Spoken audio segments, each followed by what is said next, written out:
Heart touching love story in Hindi. Train चलने को ही थी कि अचानक कोई जाना पहचाना सा चेहरा जर्नल बोगी में आ गया। मैं अकेली सफर पर थी, सब अजनबी चेहरे थे। स्लीपर का टिकट नहीं मिला तो जर्नल डिब्बे में ही बैठना पड़ा, मगर यहाँ ऐसे हालात में उस शख्स से मिलना जिंदगी के लिए एक संजीवनी के समान था। जिंदगी भी कमबख्त कभी कभी अजीब से मोड़ पर ले आती है, ऐसे हालातों से सामना करवा देती है जिसकी कल्पना तो क्या कभी ख्याल भी नहीं कर सकते। वो आया और मेरे पास ही खाली जगह पर बैठ गया, ना मेरी तरफ देखा ना पहचानने की कोशिश की। कुछ इंच की दूरी बनाकर चुपचाप पास आकर बैठ गया। बाहर सावन की रिमझिम लगी थी, इस कारण वो कुछ भीग गया था। मैंने कनखियों से नजर बचाकर उसे देखा। उम्र के इस मोड़ पर भी कमबख्त वैसा का वैसा ही था। हाँ, कुछ भारी हो गया था, मगर इतना ज्यादा भी नहीं। फिर उसने जेब से चश्मा निकाला और मोबाइल में लग गया। चश्मा देखकर मुझे कुछ आश्चर्य हुआ। उम्र का यही एक निशान उस पर नजर आया था कि आंखों पर चश्मा चढ़ गया था। चेहरे पर और सर पे मैंने सफेद बाल खोजने की कोशिश की, मगर मुझे नहीं दिखे। मैंने जल्दी से सर पर साड़ी का पल्लू डाल लिया। बालों को डाई किए काफी दिन हो गए थे मुझे। ज्यादा तो नहीं थे सफेद बाल मेरे सर पे, मगर इतने जरूर थे कि गौर से देखो तो नजर आ जाए। मैं उठकर बाथरूम गई, हैंडबैग से फेस वॉश निकाला, चेहरे को ढंग से धोया, फिर शीशे में चेहरे को गौर से देखा। पसंद तो नहीं आया, मगर अजीब सा मुंह बना कर मैंने शीशा वापस बैग में डाला और वापस अपनी जगह पर आ गई। मगर वो साहब तो खिड़की की तरफ से मेरा बैग सरकाकर खुद खिड़की के पास बैठ गए थे। मुझे पूरी तरह देखा भी नहीं, बस बिना देखे ही कहा सॉरी। भागकर चढ़ा तो पसीना आ गया था, थोड़ा सूख जाए फिर अपनी जगह बैठ जाऊंगा। फिर वह अपने मोबाइल में लग गया। मेरी इच्छा जानने की कोशिश भी नहीं की। उसकी यही बात हमेशा मुझे बुरी लगती थी। फिर भी ना जाने उसमें ऐसा क्या था कि आज तक मैंने उसे नहीं बुलाया। एक वो था कि 10 सालों में ही भूल गया। मैंने सोचा शायद अभी तक गौर नहीं किया, पहचान लेगा। थोड़ी मोटी हो गई हूँ, शायद इसलिए नहीं पहचाना। मैं उदास हो गई। जिस शख्स को जीवन में कभी भुला ही नहीं पाई, उसको मेरा चेहरा ही याद नहीं। माना कि ये औरतों और लड़कियों को ताड़ने की इसकी आदत नहीं, मगर पहचाने भी नहीं। शादीशुदा है, मैं भी शादीशुदा हूँ। जानती थी इसके साथ रहना मुश्किल है, मगर इसका मतलब यह तो नहीं कि अपने ख्यालों को, अपने सपनों को जीना छोड़ दूं। एक तमन्ना थी कि कुछ पल खुल के उसके साथ गुजारूं। माहौल दोस्ताना ही हो, मगर हो तो सही। आज वही शख्स पास बैठा था जिसे स्कूल टाइम से मैंने दिल में बसा रखा था। सोशल मीडिया पर उसके सारे अकाउंट चोरी छुपे देखा करती थी। उसकी हर कविता, हर शायरी में खुद को खोजा करती थी। वह तो आज पहचान ही नहीं रहा। माना कि हम लोगों में कभी प्यार की पींगे नहीं चली, ना कभी इजहार हुआ। हाँ, वो हमेशा मेरी केयर करता था और मैं उसकी केयर करती थी। कॉलेज छूटा तो मेरी शादी हो गई और वो फौज में चला गया। फिर उसकी शादी हुई। जब भी गांव गई उसकी सारी खबर ले आती थी। बस ऐसे ही जिंदगी गुजर गई। आधे घंटे से ऊपर हो गया। वो आराम से खिड़की के पास बैठा मोबाइल में लगा था। देखना तो दूर, चेहरा भी ऊपर नहीं किया। मैं कभी मोबाइल में देखती, कभी उसकी तरफ। सोशल मीडिया पर उसके अकाउंट खोल कर देखे, तस्वीर मिलाए, वही था, पक्का वही, कोई शक नहीं था। वैसे भी हम महिलाएं पहचानने में कभी भी धोखा नहीं खा सकती। 20 साल बाद भी सिर्फ आंखों से पहचान ले। फिर और कुछ वक्त गुजरा, माहौल वैसा का वैसा था। मैं बस पहलू बदलती रही। फिर अचानक टीटी आ गया। सबसे टिकट पूछ रहा था। मैंने अपना टिकट दिखा दिया। उससे पूछा तो उसने कहा नहीं है। टीटी बोला फाइन लगेगा। वह बोला लगा दो। टीटी कहाँ का टिकट बनाऊं? उसने जल्दी से जवाब नहीं दिया। मेरी तरफ देखने लगा। मैं कुछ समझी नहीं। उसने मेरे हाथ में थमी टिकट को गौर से देखा, फिर टीटी से बोला कानपुर। टीटी ने कानपुर की टिकट बनाकर दी और पैसे लेकर चला गया। वह फिर से मोबाइल में तल्लीन हो गया। आखिर मुझसे रहा नहीं गया।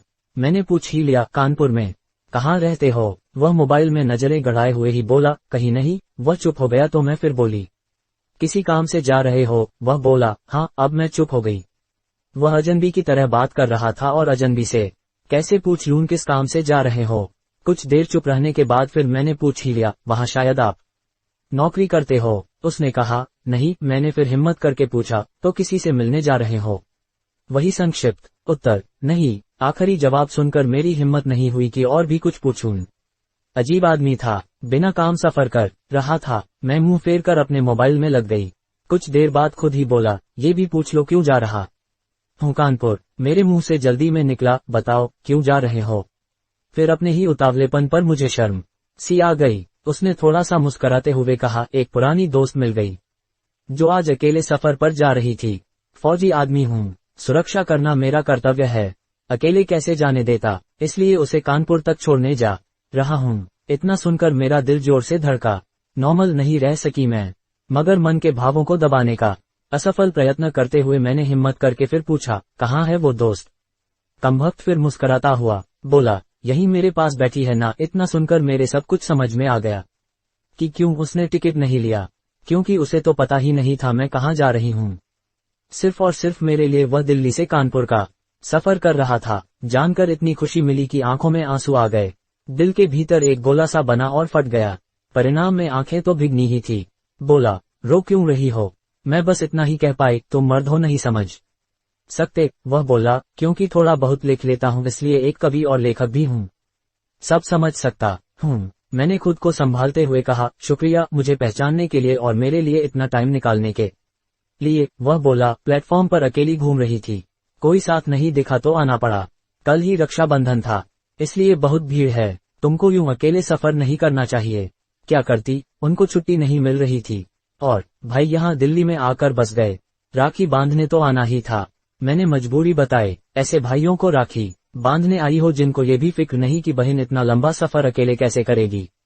भाई शादी के बाद भाई रहे ही नहीं, भाभीियों के हो गए, मम्मी पापा रहे नहीं। कहकर मैं उदास हो गई। वह फिर बोला, तो पति को तो समझना चाहिए, उनकी बहुत बिजी लाइफ है, मैं ज्यादा डिस्टर्ब नहीं करती और आजकल इतना खतरा नहीं रहा, कर लेती हूँ मैं अकेले सफर। तुम अपनी सुनाओ, कैसे हो? अच्छा हूँ, कट रही है जिंदगी, मेरी याद आती थी क्या? मैंने हिम्मत करके पूछा। वो चुप हो गया, कुछ नहीं बोला तो मैं फिर बोली, सॉरी, यूं ही पूछ लिया। अब तो परिपक्व हो गए हैं, कर सकते हैं ऐसी बात हैं, कर सकते हैं ऐसी बात। उसने शर्ट की बाजू की बटन खोलकर हाथ में पहना वो तांबे का कड़ा दिखाया जो मैंने ही फ्रेंडशिप डे पर उसे दिया था। बोला, याद तो नहीं आती पर कमबख्त ये तेरी याद दिला देता था। कड़ा देखकर दिल को बहुत सुकून मिला।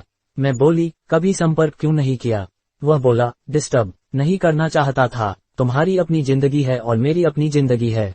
मैंने डरते डरते पूछा, तुम्हें छू लूं? वह बोला, पाप नहीं लगेगा। मैं बोली, नहीं, छूने से नहीं लगता।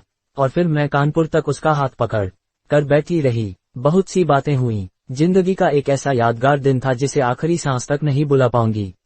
वह मुझे सुरक्षित घर छोड़कर गया, रुका नहीं, बाहर से ही चला गया। जम्मू थी उसकी ड्यूटी, चला गया। उसके बाद उससे कभी बात नहीं हुई, क्योंकि हम दोनों ने एक दूसरे के फोन नंबर नहीं लिए। हालांकि हमारे बीच कभी भी नापाक कुछ भी नहीं हुआ। एक पवित्र सा रिश्ता था, मगर रिश्तों की गरिमा बनाए रखना जरूरी था। फिर ठीक 1 महीने बाद मैंने अखबार में पढ़ा कि वो देश के लिए शहीद हो गया। क्या गुजरी होगी मुझ पर वर्णन नहीं कर सकती, उसके परिवार पर क्या गुजरी होगी पता नहीं। लोकलाज के डर से मैं उसके अंतिम दर्शन भी नहीं कर सकी। आज उससे मिले 1 साल हो गया है। आज भी रक्षाबंधन का दूसरा दिन है। आज भी सफर कर रही हूँ, दिल्ली से कानपुर जा रही हूँ। जानबूझकर जर्नल डिब्बे का टिकट लिया है मैंने। अकेली हूँ, न जाने दिल क्यों आस पाले बैठा है कि आज फिर आएगा और पसीना सुखाने के लिए उसी खिड़की के पास बैठेगा। एक सफर वो था जिसमें कोई हम सफर था, एक सफर आज है जिसमें उसकी यादें हम सफर है। बाकी जिंदगी का सफर जारी है, देखते हैं कौन मिलता है कौन साथ छोड़ता है। Please subscribe to my YouTube channel. Thanks you friends.